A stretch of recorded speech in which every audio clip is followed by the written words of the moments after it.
So let's talk about your UX case study, but not just as a portfolio piece. We're going to reframe it. We're going to turn it into a Trojan horse, a really clever, strategic tool that's designed to get you past the gates, right past the hiring manager, and land you the job you actually want.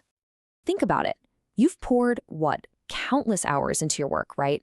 You've solved some seriously complex problems, you've made these beautiful interfaces, and you've documented every single step along the way. You look at your case study and you feel proud, and you should. It looks like a masterpiece, a gallery of your absolute best work. But here's the real question, the one that kind of stings. Is all that hard work actually translating into job offers? Or does it feel like you're just sending this beautiful thing out into a giant black hole? The most frustrating part is that the problem usually isn't the quality of your work. It's the strategy, or really the lack of one, behind how you're presenting it. All right, let's tackle that case study black hole head on. Look, this isn't about working harder. It's about a huge mindset shift. We need to get you from that place of frustration to a place of clear, targeted strategy. Okay, this is the one idea that changes everything. Stop thinking of your case study as some kind of museum exhibit of all your past achievements. Start seeing it for what it is, a direct, compelling answer to a company's current problem. It's not a history book, it's a proposal, it's a solution, and it's your ticket to an interview. And this really breaks it down, right? You have these two mindsets. The old way, the gallery mindset, is all about you. Here's what I did. But the new way, the solution mindset, that's all about them. Here's how I can solve your problems. It's a massive shift from just being another applicant to being the exact solution they've been hoping to find. So, to become that solution, you've got to become a bit of a detective first. And your first set of clues? It's right there in the job description. Seriously, it's a treasure map that tells you exactly what that company values and, maybe more importantly, what they're desperate to find. Your detective work really comes down to 3 steps. First, you've got to identify the core competencies they're asking for. We're talking both hard skills like Figma and those crucial soft skills like collaboration. Second, make a note of the specific methodologies and tools they mention. Are they an agile shop? Do they use a particular design system? And third, and this is so important, extract those critical keywords. This is for the robots, the automated tracking systems, but it also signals to a human reviewer that you are a perfect match. So once you've decoded the role, it's time to reframe your story. I'm telling you, a one-size-fits-all case study just does not cut it anymore.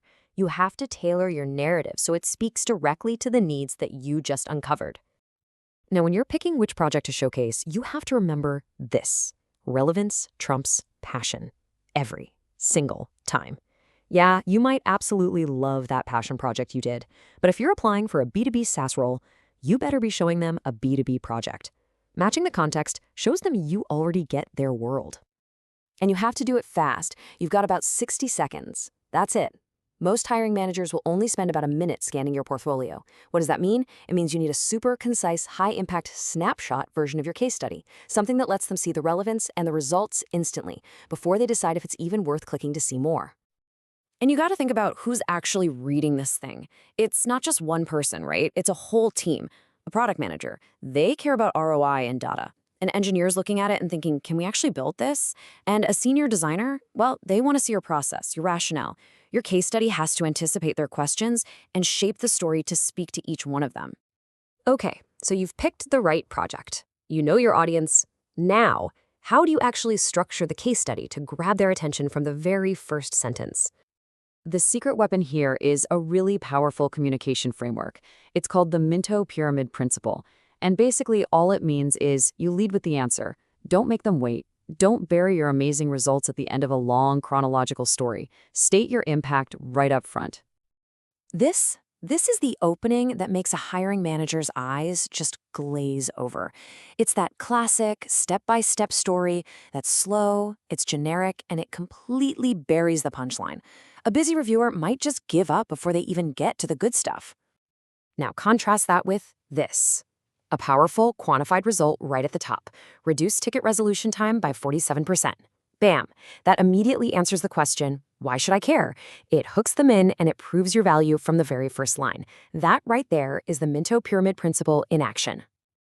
And to really strengthen this impact, always quantify your results with metrics whenever you can. And this is so crucial.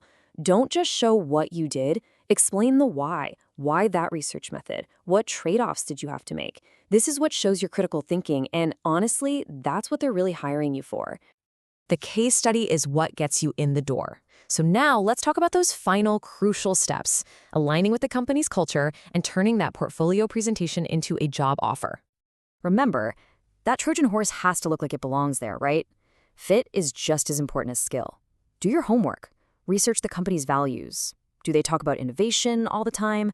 Data-driven decisions? Then you need to weave those values right into your story. You can even subtly align the visual design of your case study with their brand. It's such a powerful signal that you already get them. And finally, when you get to that interview presentation, please remember this. You are not there to read your slides. You are there to tell your story. Connect with the actual human beings in the room. Adapt your narrative to their different roles, and let your passion and your authentic design approach just shine through. So as you're working on your portfolio, from now on, I want you to always come back to this one question. Are you building an archive of your past, or are you building an application for your future? Because the answer to that will make all the difference.